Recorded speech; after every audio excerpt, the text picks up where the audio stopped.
Paswan pastor Suhas Gaekwad जी का परमेश्वर की वेदी पर बहुत बहुत स्वागत करते हैं। पास्टर जी आपका बहुत बहुत स्वागत है।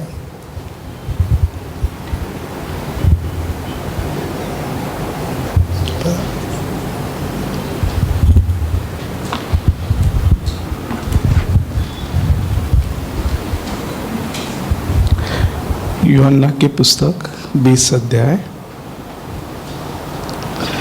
और उसका 30 और 31 वचन पढ़ेंगे। यीशु ने और भी बहुत चिन्ह चेलों के सामने दिखाए जो इस पुस्तक में लिखे नहीं गए, परंतु ये इसीलिए लिखे गए हैं कि तुम विश्वास करो कि यीशु ही परमेश्वर का पुत्र मसीह है और विश्वास करके उसके नाम से जीवन पाओ। पवित्र और जीवित परमेश्वर, हम आपको धन्यवाद देते, आपको ऊंचा उठाते। प्यारे पिता, आपके प्रेम अनुग्रह के लिए धन्यवाद देता हूँ जो मसीह यीशु में हमने पाया। प्यारे पिता, हम अपने आप को लीन कर कर आपके पवित्र चरणों में आते हैं, विनती प्रार्थना करते हैं पवित्र आत्मा द्वारा वचन से हमसे बातें करना। प्यारे पिता, आपकी वाणी सुनने के लिए हमारे मन की आँखों को कानों को खोलना। मुझे सूली के पीछे छिपाओ प्यारे पिता, मैं घटू आप बड़े ऐसा अनुग्रह करना। सारी महिमा आदर आपको देते हुए प्रार्थना पवित्र प्रभु यीशु के नाम में मांगता हूँ, आमीन। ये जो वचन आज हमने पढ़ा है, 2 वचन का एक पैराग्राफ है छोटा सा, और उस पैराग्राफ को हेडिंग है इस पुस्तक का उद्देश्य, है ना। तो आज हम इस पुस्तक का उद्देश्य को समझने की कोशिश करेंगे ना। हम बहुत बार परमेश्वर के पवित्र वचन पढ़ते हैं, सुनते हैं, बाइबल स्टडी करते हैं, है ना, और उसमें हमें आनंद भी मिलता है, बहुत सारी बातें मिलती हैं। लेकिन परमेश्वर जब अपना उद्देश्य हमारे सामने रख रहा है, और आज हम कुछ समय, थोड़ा समय इस ओर ध्यान देंगे कि पवित्र आत्मा ने ये जो हेडिंग दिया और जो वचन लिखा यूहन्ना के द्वारा, उसके पीछे अपने मकसद को, अपने उद्देश्य को उसने प्रकट किया है। तो 30 वचन में लिखा है कि प्रभु यीशु मसीह ने बहुत सारे चिन्ह चमत्कार किए, लेकिन जो यहाँ लिखे नहीं गए, लेकिन थोड़े बहुत जो कुछ है वो लिखे, क्योंकि उसमें प्रभु कहता कि अगर वो सब लिखे जाते थे तो पुस्तक ही नहीं होते। तो हमारे लिए उसने जो भी कुछ किया, जो भी कुछ कहा, वो कुछ उसने लिखकर हमें दिया है। और वो लिखकर देने के पीछे जो उसका मकसद है, जिसकी ओर आज हमें ध्यान देना है, 31 वचन में लिखा है, परंतु ये इसलिए लिखे गए हैं कि तुम विश्वास करो कि यीशु ही परमेश्वर का पुत्र मसीह है। पहला उद्देश्य है ये सारे चिन्ह चमत्कार या जो भी कुछ पवित्र आत्मा ने पवित्र बाइबल के द्वारा आपको जो बताया है, उस बताने के पीछे उसका एक पहला उद्देश्य है कि आप जाने कि यीशु ही परमेश्वर का पुत्र मसीह है ना। अभी यहाँ 2 शब्द है, परमेश्वर का पुत्र और मसीह, है ना। दोनों का अर्थ अलग अलग है ना। मसीह का मतलब होता अभिषिक्त है, वो परमेश्वर का पुत्र है जो अभिषेक किया गया है या अभिषिक्त है। ये पहला उद्देश्य है कि हम जाने। फिर दूसरा मकसद ये है और विश्वास करके उसके नाम से जीवन पाओ। दूसरा मकसद क्या है कि उस परमेश्वर के पुत्र मसीह पर विश्वास करके आप क्या पाओ? जीवन पाओ। तो आज हम जो परमेश्वर का वचन पढ़ते हैं, जो सुनते हैं, है ना, वो उसके पीछे परमेश्वर आपको ये वचन देने के पीछे मकसद ये है, पहला तो वो आप यीशु को जाने, और दूसरा उस यीशु पर विश्वास रखकर जीवन पाए। अगर आज हम बाइबल स्टडी कर रहे हैं, बाइबल पढ़ रहे हैं, बाइबल सुन रहे हैं, अगर लेकिन ये 2 उद्देश्य अगर उससे पूर्ण नहीं हो रहे हैं, तो आपका ये सब जो भी आप कर रहे हैं वो सब व्यर्थ है। क्योंकि अगर परमेश्वर का उद्देश्य मकसद ही अगर पूर्ण नहीं होता है तो उससे फिर कोई लाभ नहीं है ना।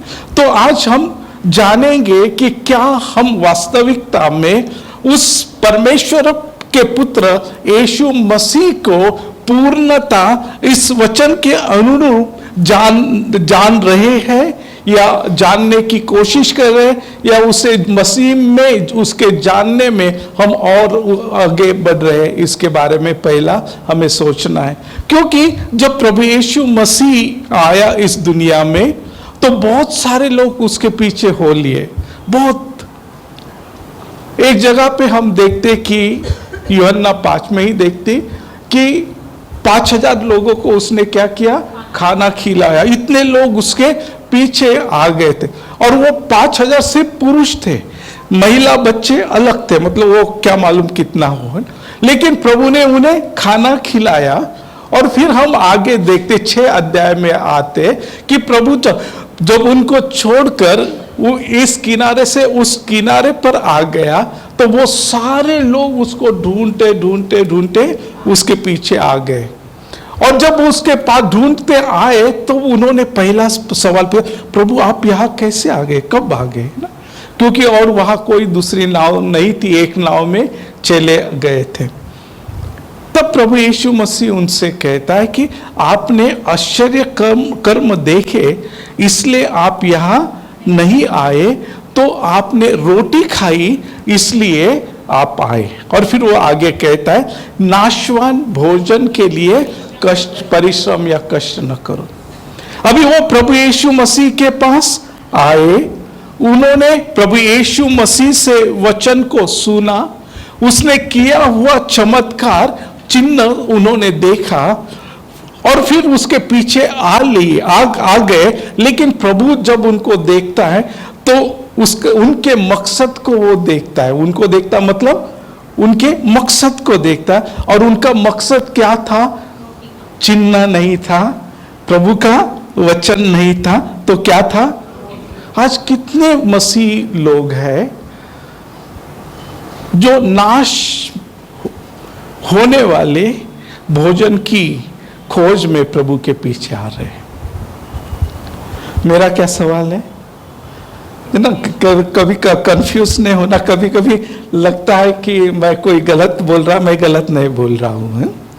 ऐसे कितने लोग हैं जो कहते हैं मैं इतने साल से उतने साल से विश्वास में हूं, लेकिन अभी भी वो प्रभु की खोज में उसके पीछे चल रहे हैं, लेकिन उनका मकसद है वो है रोटी पाना। और प्रभु कहता है कि उस नाश होने वाले भोजन की खोज में मेरे पास मत आओ। तो जो अविनाशी है, जो कभी भी खत्म नहीं होने वाला है, उसके लिए मेरे पास आओ।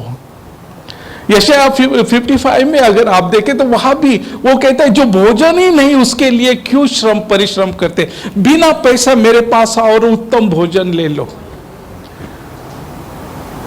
ये भोजन क्या है? तो जो उपयोग करने के बाद खत्म होने वाला है। इसका मतलब जो भी आशीष पाने के लिए, जो भी भरपूरी पाने के लिए, चंगाई पाने के लिए, और जो भी कुछ आपकी समस्या है उससे छुटकारा पाने के लिए आप प्रभु के पास आ रहे हैं ना। पहली बार आए तो अच्छी बात है, सही बात है ना। लेकिन जब आप गवाही दे रहे हैं कि मेरा उद्धार हो गया है और मैंने मसीह को पा लिया है, लेकिन आपका मकसद ही बदला नहीं है।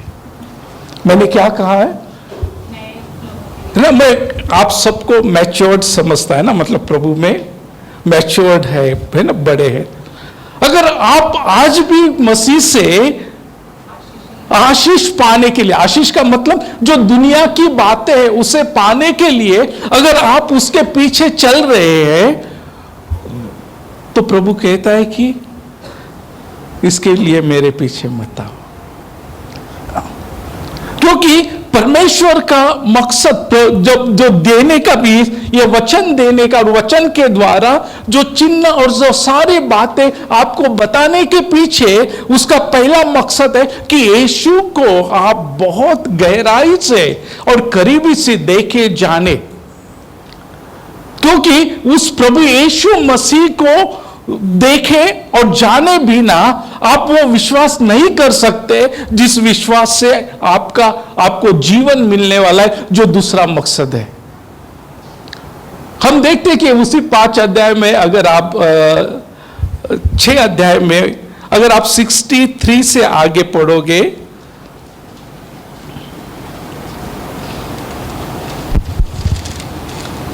आत्मा तो जीवनदायक है, शरीर से कुछ लाभ नहीं। जो बातें मैंने एक 66 से पढ़ना ब्रदर। इस पर उसके चेलों में से बहुत रे उल्टे फिर गए और उसके बाद उसके साथ न चले। तब यीशु ने उन 12 से कहा, क्या तुम भी चले जाना चाहते हो? शमौन पतरस ने उसको उत्तर दिया कि हे प्रभु, हम किसके पास जाएं? अनंत जीवन की बातें तो तेरे ही पास है, और हमने विश्वास किया और जान गए हैं कि परमेश्वर का पवित्र जन तू ही है। बस है ना? अगर आप ये पूरा 6 अध्याय जो है ना बहुत बारीकी से पढ़ना है, समझने की कोशिश करना है ना। ये जो सारे लोग जो यीशु के पीछे चल रहे थे, यीशु पर विश्वास कर रहे थे, यहां उनको चेले कहा गया है। उन लोगों को क्या कहा गया? चेले कहा गया। मतलब चेले का डिफिनेशन जो बहुत बड़ा है ना? हाँ? नहीं, उसको लिखा कि जो कोई मेरा चेला बनना चाहता है अपने आप का इनकार करे और अपने क्रूस को उठाकर मेरे पीछे, उसे चेला कहा। और प्रभु उन लोगों को भी चेला कह रहा, मतलब अभी तक वो उसके पीछे चल रहे थे ना।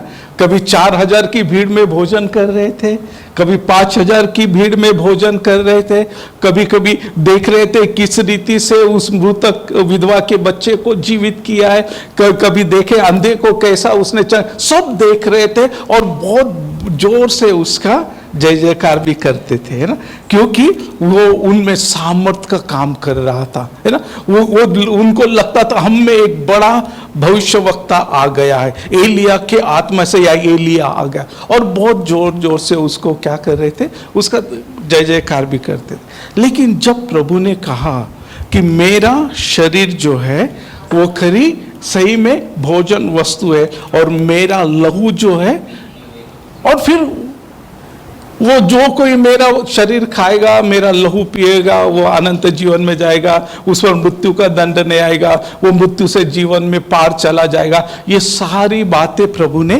कहना शुरू किया।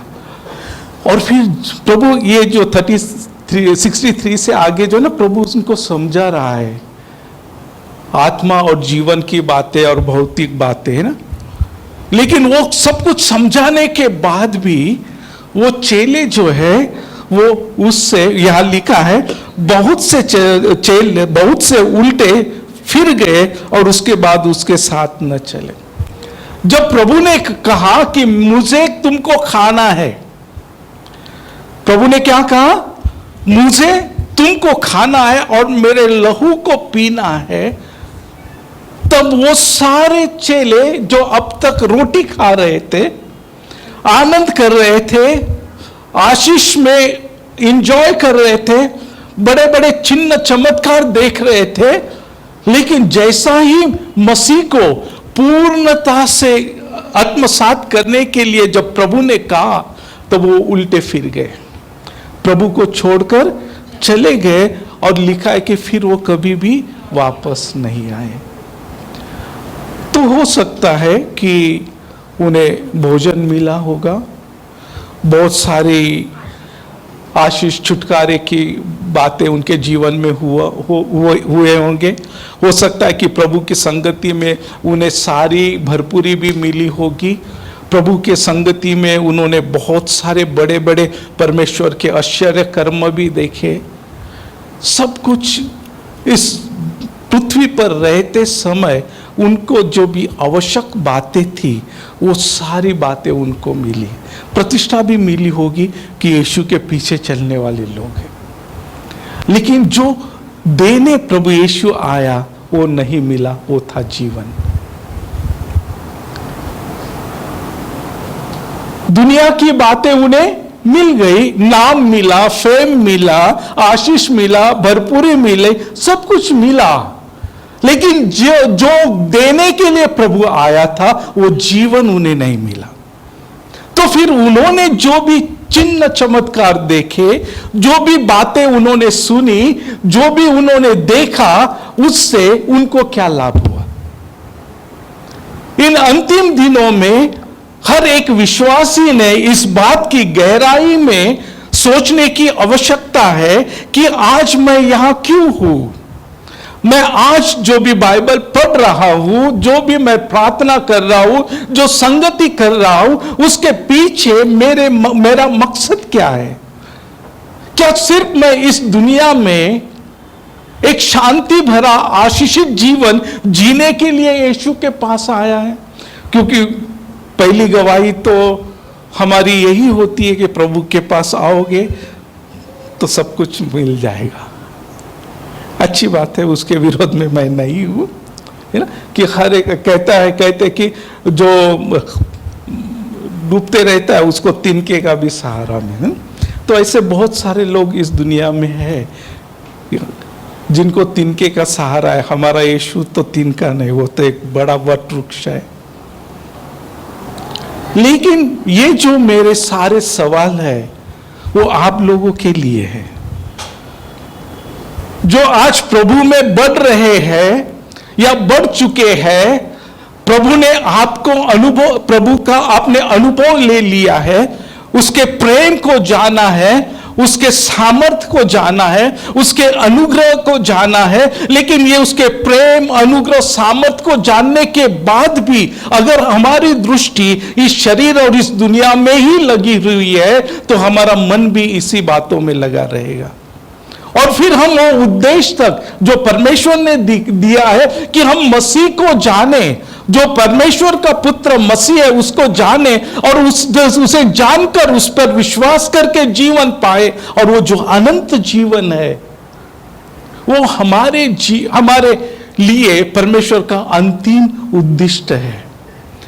अगर वो जीवन हमें नहीं मिले, क्योंकि ये अध्याय में 6 अध्याय में प्रभु उनके लिए यही कह रहा था कि जीवन, अनंत जीवन, मृत्यु से जीवन, वो सब कुछ मुझ में है। इसलिए वचन कहता है यीशु में हमारा जीवन है छुपा हुआ है। जिसने यीशु को पाया उन्हें जीवन मिला, क्योंकि उसमें जीवन है। और प्रभु कह रहा था कि वो अपने आप को उनके लिए दे रहा है, इसलिए कि वो उसे ले और उसमें जो जीवन है वो भी उन्हें मिल जाएगा। मतलब एक पर एक फ्री मिल जाएगा, यीशु भी मिलेगा और उसके साथ में जीवन भी मिलेगा। क्योंकि प्रभु यीशु मसीह इस दुनिया में आया, इसलिए हम सब कहते हैं यूहन्ना 3:16 है ना, सब मतलब जब पहले विश्वास में आने के बाद हर एक विश्वासी का पहला वचन होता है यूहन्ना 3:16, और एक पास्टर के रूप में हम भी वही सिखाने की कोशिश करते हैं। क्या लिखा है?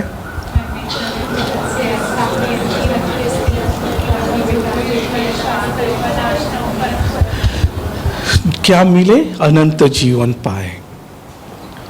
प्रभु कहता है वो जीवन मुझ में है, मुझको छोड़कर आप उस जीवन को नहीं पा सकते हैं। और इसलिए वो अपने उन चेलों से कह रहा है जो उसके पीछे चल रहे हैं, उनसे कह रहा है कि मुझे अपना लो, मुझे अपने में समा लो। लेकिन चेले उसके लिए तैयार नहीं, चेले उसके लिए तैयार नहीं। उसे अपनाने से उन्होंने ये अच्छा समझा कि उसको छोड़ दो। उनके सामने मार्ग प्रभु ने रखा, मेरा शरीर जो कहता है कि रोटी है, जिसने उसे तोड़ने वाला है उसे होता है उसे अपना लो, या उस लहू जो बहाने वाला है उस लहू को अपना लो, मतलब मुझे अपना लो। लेकिन उन्होंने दूसरा मार्ग चुना। वो मार्ग क्या था? प्रभु यीशु को छोड़ना। अगर हम जिस रीति से वो चेले, जैसा प्रभु उनसे कहता है कि तुमने चिन्ह या चमत्कार देखा इसलिए यहां नहीं आए हो, तो रोटी खाइए। उस रोटी के लिए यहाँ आए। अगर हम भी वही मकसद से प्रभु के पास आए हैं तो सब कुछ पाकर भी सब कुछ गंवाने वाले हैं। क्योंकि जब चेलों से प्रभु ने कहा कि क्या आप भी जाना चाहते हो, तो पतरस उससे कहता है, तब शिमोन पतरस ने उससे कहा, हे प्रभु हम किसके पास जाए, अनंत जीवन की बातें तो तेरे ही पास है। अभी यहां ये जो चेला है उसके वहां रहने का और होने का मकसद बता रहा है कि वो कहता है, क्या कहता है, हे प्रभु तुझे छोड़कर हम किसके पास जाए, क्योंकि अनंत जीवन की बातें, मतलब पतरस प्रभु से कह रहा है कि प्रभु हम तुझको छोड़कर नहीं जाएंगे, क्योंकि जो बाकी के चेले चले गए उनसे ज्यादा पतरस को मिला था। खाना पीना सोना, 3.5 साल पतरस ने कोई मछली पकड़ी नहीं थी, ना किसी ने कुछ मेहनत नहीं किया था। वो सब प्रभु उनको खिला रहा था, प्रभु उनको संभाल रहा था, प्रभु उनकी हर एक जरूरतों को पूर्ण कर रहा था। लेकिन फिर भी पतरस कहता है, प्रभु मैं उस रोटी के लिए नहीं, जो मेरा नाम हो रहा है उस चेले उसके नाम के लिए नहीं, ना मेरी प्रतिष्ठा, ना मेरी रोटी, ना मेरा सुख, ना मेरी शांति, मैं इसलिए यहां हूं क्योंकि अनंत जीवन तेरे पास है। हमें इस बात को समझना है कि हम यहां इसलिए है क्योंकि यहां वो अनंत जीवन है। हर एक विश्वासी, जो नया विश्वासी आएगा, उसे सिखाओ प्रभु प्रेम है, प्रभु शांति है, आनंद है, वो छुटकारा देने वाला है, वो चंगाई देने वाला है, वो जीवन देने वाला है, वो तुम्हारी समस्याओं को छुड़ाने वाला है। लेकिन उसके बाद ये समझाओ, ये सब कुछ जो है जाने वाला है। लेकिन एक ऐसी बात है जो मसीह यीशु में है, जो और किसी के पास नहीं। पतरस कहता है और किसके पास जाओ हम, वो कहता है और किसके पास हो सकता है, और औरों के पास रोटी होगा, कपड़ा होगा, पैसा होगा, सब कुछ होगा, लेकिन जो यीशु के पास है वो उसके पास नहीं होगा, और यीशु के पास है अनंत जीवन। वो कहता है कि हम तुझे छोड़कर किसके पास जाए, क्योंकि अनंत जीवन की बातें तेरे ही पास है। जो अनंत जीवन, जो जीवन देने के लिए प्रभु यीशु मसीह आया है, उस जीवन को पतरस ने मसीह में देखा है। आज ये हमारी जरूरत है कि मसीह का हाथ कितना लंबा है, इससे बढ़कर मसीह में जो आपका जीवन है उसकी ओर ध्यान दो। इसका मतलब मसीह का हाथ मतलब मसीह आपको क्या दे रहा है, इससे बढ़कर मसीह में जो आपका अनंत जीवन है, जो जीवन देने के लिए वो आया है, उस यीशु पर अपना ध्यान दो। अगर उस रीति से अगर हम उस यीशु के पास रहोगे तो एक बहुत अद्भुत बात होती है ना। क्योंकि जब आप प्रभु यीशु के पास हो जाते हैं, प्रभु के साथ आपकी संगति हो जाती है, तो फिर आपकी पूरी जिम्मेदारी उस पर आ जाती है। पहले प्रभु कहता है, पहला उसका राज्य और उसकी धन की खोज में लगे रहो, उसके साथ आपकी हर एक जरूरतों को पूरी करेगा। वो लोग जो थे वो उल्टा सोच रहे थे, मतलब परमेश्वर की सोच से उनकी सोच उल्टी थी। वो पहली रोटी ढूंढ रहे थे, और प्रभु कहता है पहला क्या कर ढूंढो, उसका राज। आज हर एक विश्वासी इस बात को ध्यान में रखे कि आपका पहला मकसद वही होना चाहिए। पहला मसीह को जानो, उसको पहचानो, और फिर उसमें जो आपका जीवन है, उस जीवन को किस रीति से पा सकते या जीवन में बना रह सकते, इसकी खोज में लगे रहो। क्योंकि 69 में वो कहता है पत्र, और हमने विश्वास किया और जान गए हैं कि परमेश्वर का पवित्र जन तू ही है। क्या लिखा है? हमने और हाँ, अभी विश्वास और जानना दो बातें है ना। उन्होंने पत्रस ऐसा नहीं कह रहा कि हाँ प्रभु मैंने विश्वास किया। अभी मैं ये पूछूं यीशु पर कितने लोग विश्वास करेंगे, कोई हाथ नीचे करेगा? नहीं, सब बोलेंगे, है ना। लेकिन कितना व्यक्तिगत रूप से उसे मिले हैं और उसे जानने, क्योंकि जानने के लिए मिलना आवश्यक होता है। विश्वास हो सकता है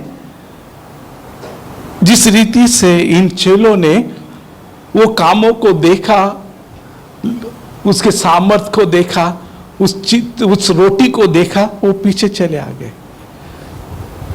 लेकिन वो रोटी ही उनमें और मसीह में रुकावट बन गई। समझ में आया? जिसे आप आशीष कहते हो ना, कभी कभी आप में और मसीह में रुकावट बन जाए। आपका पूरा फोकस जो है उस रोटी पर बना रहता है, लेकिन जो दे रहा है उसको भूल जाता है, क्योंकि वो रोटी हमारे आंखों के ऊपर एक पर्दा डाल देती है और उस पर्दे के कारण जिसने दिया है वो हमें दिखता नहीं है। यही बात जो है 2000 साल से अभी तक हो रही है। लेकिन परमेश्वर नहीं चाहता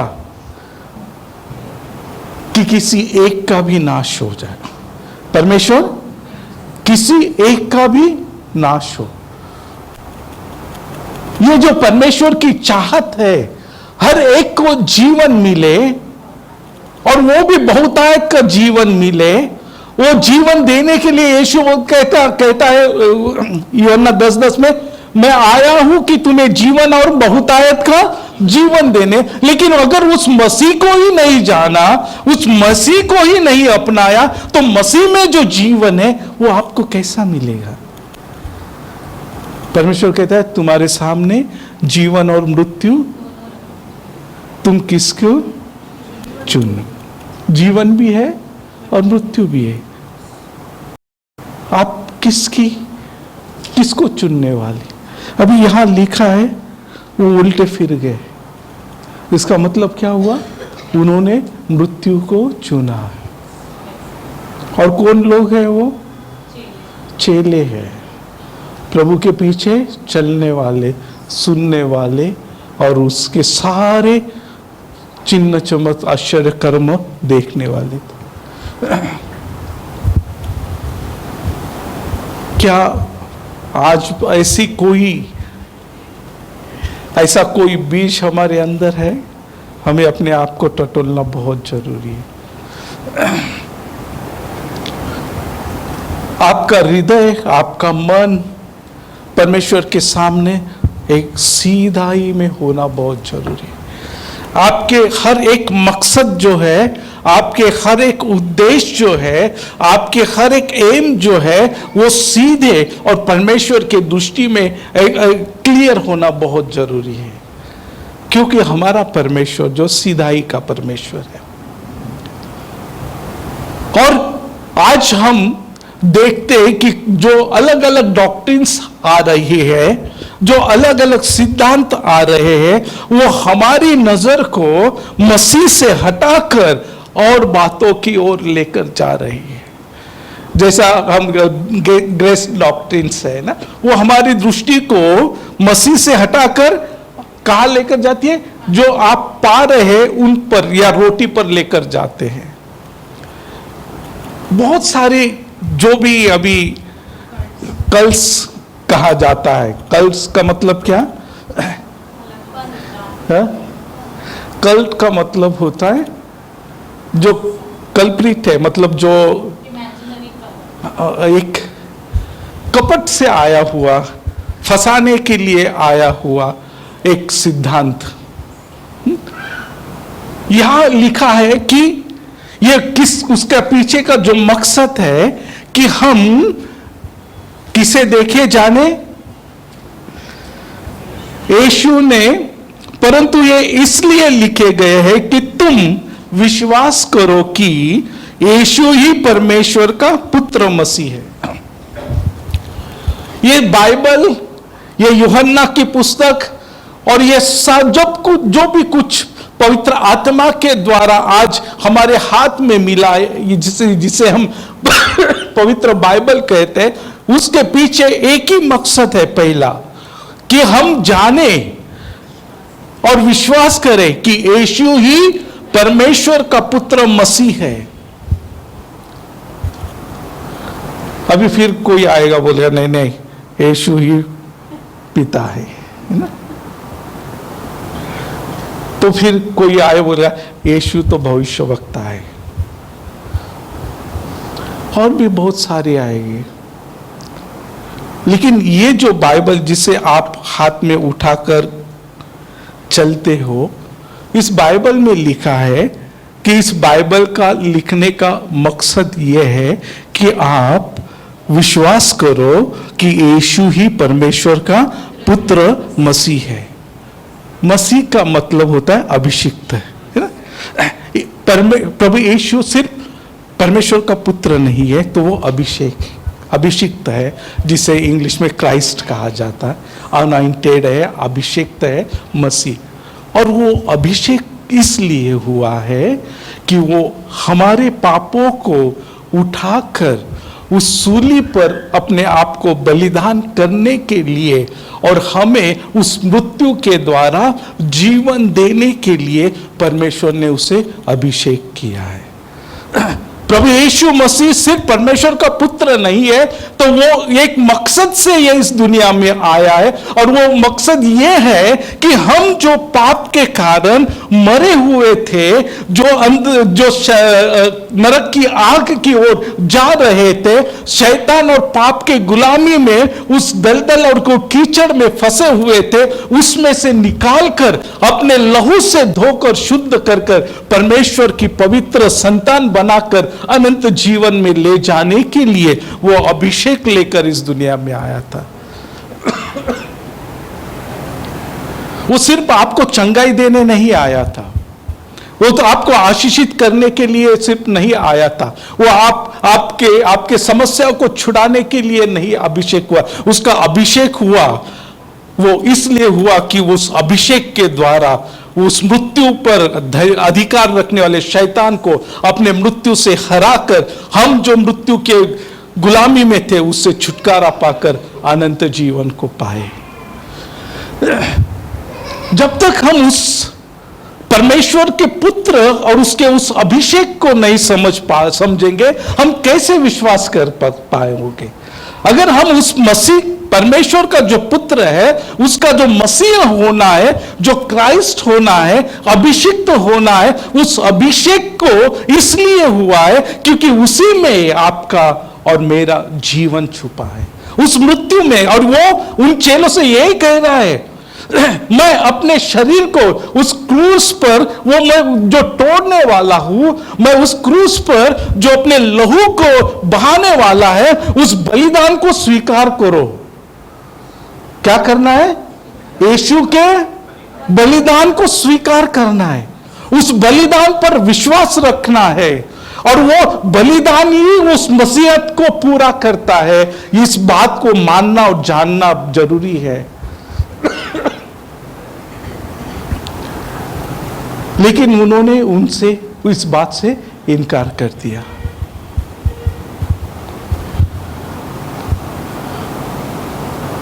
अभी हम सब लोगों को दुख नहीं चाहिए, परेशानी नहीं चाहिए, है ना, समस्या नहीं चाहिए, परीक्षाएं नहीं चाहिए, हमें सीधा स्वर्ग में चला जाए। मतलब इधर भी आराम, उधर भी आराम। मेरा प्रभु यीशु मसीह इस दुनिया में आया, तो जो उसने सहा है उसकी हम कल्पना भी नहीं कर सकते, क्योंकि वो खुद परमेश्वर है, था और रहेगा। उस परमेश्वर को, अपने परमेश्वरत्व को छोड़ना है, अपने परमेश्वर होने को त्याग देना है, और अपने आप को, हिंदी में अच्छा लिखा, शून्य कर दिया।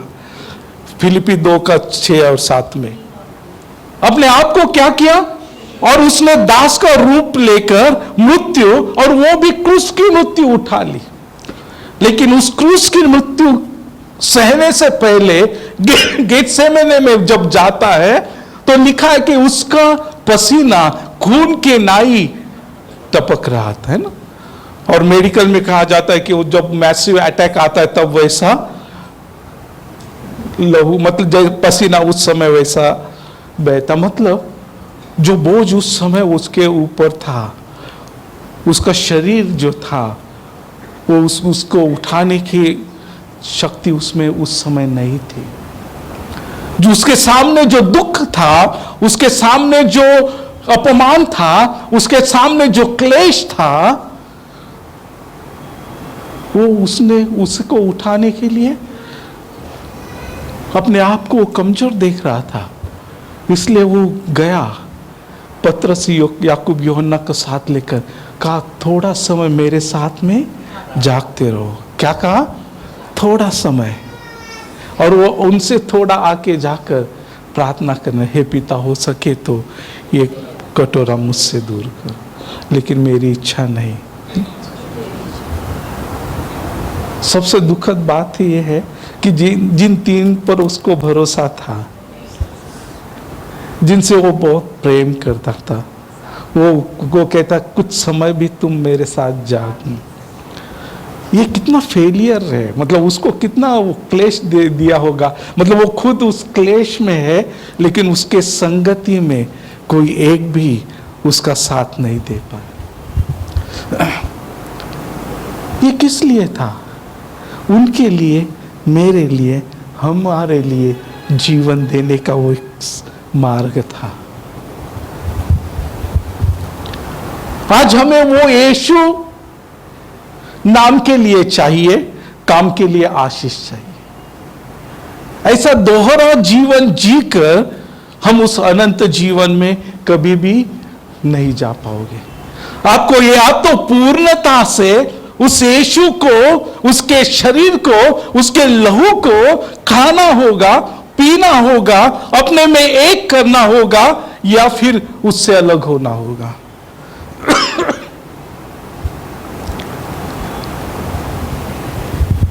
इसलिए जो प्रभु कहता है कि जो भी मेरे पीछे हो लेगा उसको कठिनाई का सामना करना पड़ेगा। तो जब भी आपके जीवन में कोई प्रॉब्लम्स आएगा ना, तो शैतान नहीं करने का। मैं सही में अपने मुंह से शैतान का नाम नहीं लेता हूं क्योंकि वचन मुझे कहता है जब भी परीक्षा संकट हो तो परमेश्वर का धन्यवाद दो। पौलुस कहता है कि परमेश्वर ने मुझे इस योग्य जाना कि मैं इस संकट से चला जाऊं, उसके लिए मैं उसे धन्यवाद देता हूं। क्योंकि जब आप मसीह में और वो आप में है, तो वो संकट में भी आपके साथ है। मुझे भजन संहिता 23 बहुत अच्छा लगता है। क्यों मालूम है? क्योंकि वो भजन संहिता मुझे सिखाता है कि जब मैं कंफर्ट जोन में रहता है, खा पी के मजे में रहता है, तब यीशु मेरे साथ रहता है। वो कहता है हरी हरी चराइयों में तू मुझे मतलब जब सब कुछ हरा भरा है, ठंडा पानी सब कुछ है, वो मेरे साथ में। लेकिन वो आगे कहता है कि जब मैं मृत्यु की तराई से भी जाऊं तो भी तू मेरे साथ है। तो हो सकता है मेरे जीवन में कभी कभी हरी चराई भी आती है। धन्यवाद देता हूं प्रभु को, क्योंकि वो मेरे साथ है, वो उसने लाग है उसमें मुझे लेकर चल रहा है। लेकिन कभी कभी मुझे मृत्यु की तराई से भी जब हरी भरी चराई में, तो धन्यवाद यीशु, हालेलुया, प्रेज द लॉर्ड। और ये मृत्यु की तराई में प्रभु ये क्यों, मैं ही क्यों, मेरे लिए ही क्यों, मैंने क्या किया? हरी भरी चराई में होते तो बोलते कि मैं ही क्यों है, नहीं तो बोलते धन्यवाद, प्रेज द लॉर्ड, प्रभु ने मुझे बहुत आशीष किया है। लेकिन ये भूलते हो कि उस मृत्यु की तराई में भी वो आपके साथ है, और कहते हैं तेरा सोटा और लूट मुझे क्या दे, शांति देता है। कभी कभी हो सकता है शत्रु आपके सामने आकर बैठ जाता है, लेकिन वहां भी वो है। मुझे क्यों भजन संहिता अच्छा लगता, क्योंकि मेरे जीवन की हर एक परिस्थिति में मेरा परमेश्वर मेरे साथ है, और वो तब साथ रहेगा जब आप ये जानोगे यीशु कौन है। सिर्फ जानोगे ही नहीं तो उसे अपनाओगे भी, और जब उसको जानोगे, उसको अपनाओगे, तो जीवन आपका है, क्योंकि जिसे आपने अपनाया है उसमें आपका जीवन है। और इन अंतिम दिनों में जब हम बहुत, पास्टर लोग हर बार बोलते रहते यीशु जल्दी आ रहा है, वचन भी लिखा है ना, यीशु वो तो आएगा ही, जल्दी आएगा। सवाल उसके आने का नहीं है, मुझे सही डर लगता है ना, सवाल उसके आने का नहीं, सवाल मेरा है, मैं जाऊंगा क्या। वो तो आएगा ही, है ना, और वो क्योंकि वो सत्य है, वो उसका समय और उसका वो वचन को पूरा करेगा। सवाल ये है कि मैं हर घड़ी बदलने वाला हूं, कमजोरियां मुझ में है, मेरे सामने बहुत सारी ऐसी बातें हैं जो मुझे उस जीवन से भटका सकती है। तो आज आप मसीह में कैसे हो? क्या आप सही में उस परमेश्वर के पुत्र जो मसीह है उसे जानते हो?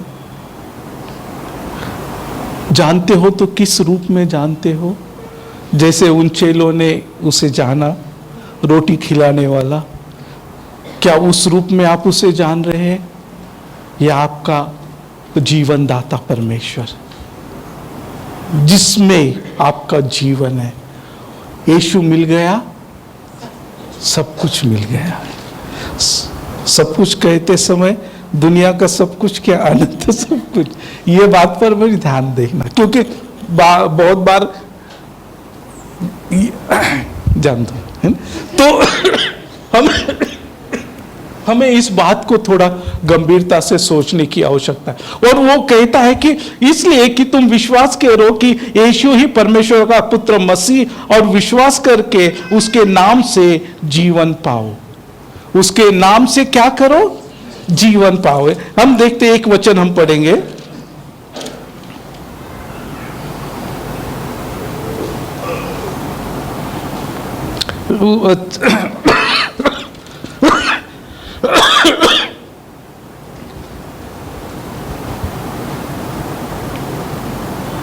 थर्टी 35 पढ़ने का।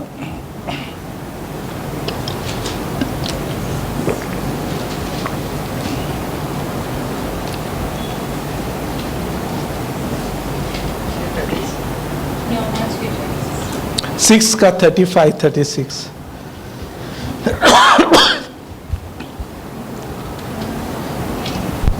यीशु ने उनसे कहा, जीवन की रोटी मैं हूं, जो मेरे पास आएगा वह कभी भूखा न होगा, और जो मुझ पर विश्वास करेगा वह कभी प्यासा न होगा। परंतु मैंने तुमसे कहा कि तुमने मुझे देख भी लिया है तो भी विश्वास नहीं करते। प्रभु क्या कह रहे हैं उन लोगों से? तुमने मुझे देख लिया है, फिर भी तुम मुझ पर, आज मेरे बारे में उसकी क्या गवाही है? ये वही लोग हैं जो उसको छोड़कर चले गए। पर प्रभु को मालूम है, लेकिन दुख की बात है कि हमें मालूम नहीं कि हम क्या है। हम क्या है ये किसे मालूम है? प्रभु को मालूम है। वो चेले क्या है? प्रभु को मालूम है। वो प्रभु कहता है कि तुम मुझे देखते हो, फिर भी किस बात पर? उसमें जीवन है। किस बात पर विश्वास नहीं करते? उसमें जीवन है। क्योंकि कहता प्रभु कहता है, मैं, यीशु ने कहा जीवन की रोटी मैं हूं, जो मेरे पास आता है वो कभी भूखा न होगा और मुझ पर जो विश्वास करता है वो कभी प्यासा न होगा। परंतु मैंने तुमसे कहा था कि तुम मुझे देख भी लिया है तब भी विश्वास नहीं करते। परमेश्वर की ओर से आई हुई उस जीवन की रोटी उनके बीच थी, उसको वो देख रहे थे। कोई किसी ने उसे छुआ होगा, सबने उसकी बातों को सुना, देखा, स्पर्श किया, छुआ, देखकर भी वो ये नहीं जान पाए। क्यों नहीं जान पाए? ये सवाल हमें पूछना ही चाहिए कि ऐसा क्या है जो वो नहीं जान पाए। सब कुछ चेले जान पाए और ये जो बाकी के चेले हैं वो नहीं देख पाए, न जान पाए। प्रभु इस्राएल से कहता, ये आंखें होकर भी, कान होकर भी,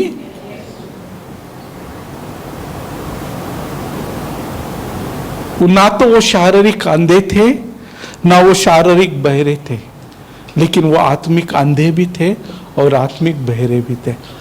जब आपकी दृष्टि सिर्फ और सिर्फ आज के लिए बनी है, मतलब इस शरीर की जरूरतों को पूर्ण करने के लिए या इस दुनिया की बातों को चाहने वाला अगर मन है, तो आत्मिक रूप से हम अंधे और बहरे हो जाते हैं। सुनकर भी हमें सुनाई नहीं देता, देखकर भी हम देख नहीं पाते। और यही बात जो है आज भी हमें कलीसिया में देखने को मिलती है। इसलिए जिस वचन को आप पढ़ रहे हो, जिस बाइबल को आप पढ़ रहे हैं, पढ़ते समय क्या आपके सामने उस परमेश्वर के पुत्र के रूप में और उस जीवन दाता के रूप में आपके सामने आपका प्रभु खड़ा है? क्योंकि यही मकसद लिखा है ना कि आप विश्वास करें कि यीशु परमेश्वर का पुत्र है और वो मसीहा है, और जो उस पर विश्वास रखते हैं उन्हें जीवन। ये इसीलिए ये बाइबल हमें दिया है। बहुत सारी ज्ञान की बातें हो सकता है कि एक महाराष्ट्र में एक बहुत बड़े संत हो गए, उनका नाम था नारायण वामन टिळक बोल के। बहुत बड़े वो कवि थे और बहुत विद्वान आदमी थे। वेस्ट बंगाल से, मुंबई से और ऐसे कुछ लोग मिलकर वो एक नया धर्म बनाने का उनका प्लान था। तो उसका वो मीटिंग नागपुर में होता था। एक दिन वो नागपुर से नासिक आ रहे थे, तो एक मिशनरी उनको मिला और उनसे बातें करने लगा। तो ये एक बहुत विद्वान ब्राह्मण थे, तो उनको उनके भाषा, उनका जो उसमें जो उनको सबसे बड़ा अहंकार ये था कि हमारा भाषा इतना कठिन है, तो वो सामान्य लोगों को आता ही नहीं, तो उसमें बहुत सारा विद्वत्तापूर्ण बातें हैं, इसलिए साधारण लोगों को वो समझता नहीं। तो हमारा धर्म, सनातन धर्म या हमारी भाषा, ये सबसे तो वो उनके साथ उनका बातें हुए और फिर उन्होंने उनको एक न्यू टेस्टमेंट दिया। उन्होंने अभी डायरेक्ट नहीं बोलने से इंसल्ट होगा, इसलिए लेके उन्होंने उनके ट्रंक में डाल दिया और रख दिया। एक बार उन्होंने देखा तो वो लगा, अरे ये तो बहुत साधारण सारी बातें है, वो उसने फिर से डाल दिया। और कुछ दिन बाद वो उन्होंने निकाला फिर से, ये पवित्र आत्मा का काम है, और उन्होंने पहाड़ी संदेश को पढ़ा, मत्ती 5, और वो उसके आगे बाइबल पढ़ नहीं सके। उस पहाड़ी संदेश ने उनके दिल को इस रीति से पकड़ लिया कि वो मतलब उनके सारा धर्म ज्ञान, उनकी सारी जो भी बड़ी बड़ी बातें थे ना, वो भूल के बोलते वो उसमें ये कहीं भी नहीं लिखा है। और बाद में वो थोड़ा थोड़ा विश्वास करने लगे। तो उस समय उनको इज़राइल के बारे में जानने की उत्सुकता लगी और ऐसे मन में बोला, यीशु तू सच्चा परमेश्वर है तो मुझे इज़राइल का पूरा हिस्ट्री चाहिए। और 5 दिन में उन्हें वो सब हिस्ट्री आ गई और वो धीरे धीरे विश्वास में बढ़े। फिर उन्होंने प्रभु को ग्रहण किया। बहुत बहुत क्लेश, निंदा, अपमान और दुख उठाया, सहना पड़ा उनको भी और उनके पत्नी को भी। और उनको महाराष्ट्र का संत कहा जाता है। जब वो मरने के समय वो बहुत बड़े गीत मराठी का जो भी पोएट, मतलब जो चर्चेस में जो भी गीत गाए जाते मराठी, उनमें का 90% उन्होंने लिखा है।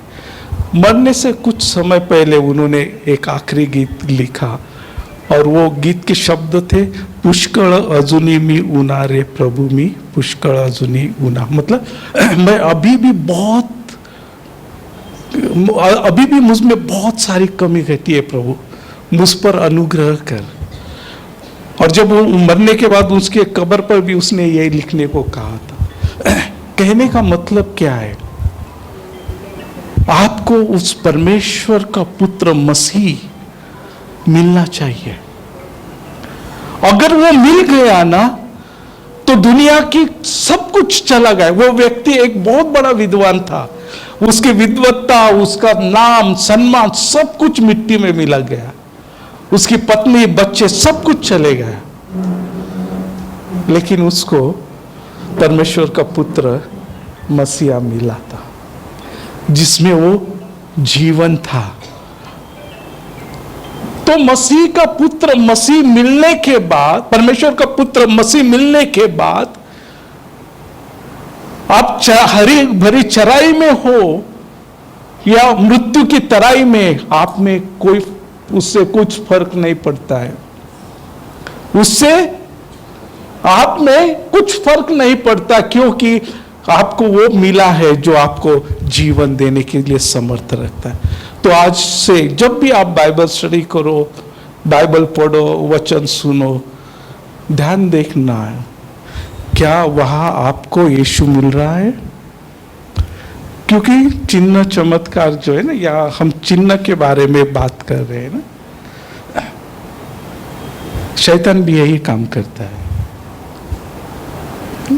आज समय नहीं है, खास करके इन आखिरी के दिनों में जितना परमेश्वर की ओर से चिन्ह चमत्कार और उसकी सामर्थ्य का काम हो रहा है, उतना ही ये इस चिन्ह चमत्कार और वचन का मकसद है कि आपको यीशु मिले और उस यीशु में जीवन मिले। उस चिन्ह और चमत्कार का मकसद है कि आप यीशु से दूर हो जाए और मृत्यु में चले जाए। इसलिए जब भी आप वचन सुनते हो, अगर आपको परमेश्वर का पुत्र वहां नहीं मिलता है, रुक जाओ।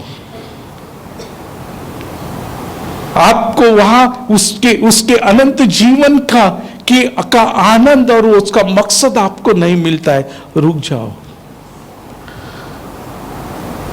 क्योंकि बहुत सारी ज्ञान की बातें सुनाई जाती है, लेकिन अगर वहां मसीह नहीं है तो व्यर्थ है सब कुछ।